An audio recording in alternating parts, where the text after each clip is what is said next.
Assalamualaikum warahmatullahi wabarakatuh. Perkenalkan, kami dari kelompok 9 akan membahas tentang pembaharuan pendidikan. Perkenalkan, nama saya Hilgaris Isma Saputra dengan NIM 23060230197. Perkenalkan, nama saya Skalaskia dengan NIM 2306023023024. Perkenalkan, nama saya Syalesa Adisti dengan NIM 23060230192. Perkenalkan, nama saya Adrian Bernard Derosari dengan NIM 23060230202. Saya Galian Nusantara dengan NIM 23060230094. Contoh pembaharuan pendidikan. 1. Penerapan teknologi dalam pembelajaran. Mengintegrasikan teknologi seperti pembelajaran daring, aplikasi pembelajaran, dan perangkat lunak pembelajaran ke dalam kurikulum untuk meningkatkan efektivitas pembelajaran. 2. Kurikulum berbasis kompetensi. Mengubah kurikulum sekolah untuk fokus pada pengembangan keterampilan dan kompetisi yang relevan dengan kebutuhan pasar kerja masa depan. Ketiga, pendidikan inklusif. Meningkatkan aksesibilitas pendidikan untuk semua siswa, termasuk mereka yang dengan berkebutuhan khusus, dengan menyediakan layanan dan dukungan yang sesuai. 4. Pendidikan karakter. Menekankan pengembangan nilai-nilai karakter seperti integritas, tanggung jawab, dan empati dalam kurikulum untuk membentuk siswa menjadi individu yang lebih baik secara moral. Nomor 5. Pendidikan berbasis proyek. Mengadopsi metode pembelajaran berbasis proyek yang memungkinkan siswa untuk belajar melalui pengalaman praktis dan aplikasi nyata dari pengetahuan. Yang keenam, pelatihan guru berkelanjutan. Memberikan pelatihan dan pengembangan profesional berkelanjutan bagi guru untuk memperbarui metode pengajaran mereka dan menjaga kualitas pengajaran. Yang ketujuh, terakhir, kemitraan sekolah dengan industri.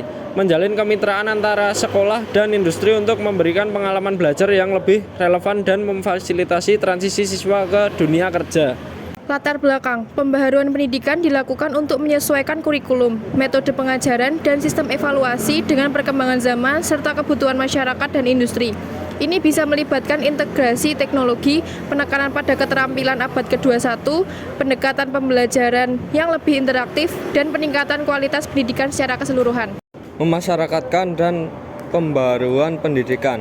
Memasyarakat dan pembaruan pendidikan adalah dua konsep yang sering berjalan beriringan dalam upaya meningkatkan kualitas hidup masyarakat dan memperbaiki sistem pendidikan. Memasyarakat merujuk pada proses di mana individu atau kelompok menjadi bagian integral dari masyarakat. Proses ini melibatkan adaptasi dan penerimaan norma, nilai, dan budaya setempat. Memasyarakat juga berkaitan dengan peningkatan partisipasi masyarakat dalam berbagai aspek kehidupan sosial, ekonomi, dan politik. Pembaruan pendidikan. Pembaruan pendidikan merujuk pada upaya untuk memperbaiki dan mengembangkan sistem pendidikan agar lebih relevan dan efektif dalam memenuhi kebutuhan individu dan masyarakat. Ini bisa mencakup berbagai inisiatif seperti kurikulum yang lebih modern, metode pengajaran yang inovatif, peningkatan kualitas guru, serta penyediaan fasilitas pendidikan yang lebih baik. Individu sebagai penerima pembaharuan, penerimaan dan adaptasi. Individu harus mampu menerima dan beradaptasi dengan perubahan yang terjadi. Ini bisa berupa perubahan teknologi, metode kerja, kebijakan, atau perubahan sosial dan budaya, pembelajaran dan pengembangan diri. Pembaharuan seringkali memerlukan individu untuk mempelajari keterampilan baru atau memperbarui pengetahuan yang sudah ada. Kemampuan untuk terus belajar dan berkembang menjadi kunci utama dalam menerima perubahan. Resiliensi dan fleksibilitas. Penerima pembaharuan harus memiliki ketahanan mental dan emosional untuk menghadapi tantangan dan hambatan yang mungkin muncul selama proses perubahan. Fleksibilitas dalam menyesuaikan diri dengan situasi baru juga sangat penting. Untuk kesimpulan pada materi hari ini, yaitu pembaruan pendidikan merujuk pada upaya memperbaiki dan mempengaruhi sistem pendidikan agar lebih relevan dengan kebutuhan zaman dan perkembangan ilmu pengetahuan serta teknologi. Secara keseluruhan, pembaruan pendidikan bertujuan untuk menciptakan sistem pendidikan yang lebih dinamis, inklusif, dan adaptif, yang dapat menghasilkan individu yang siap menghadapi tantangan masa depan. Sekian presentasi dari kami, terima kasih.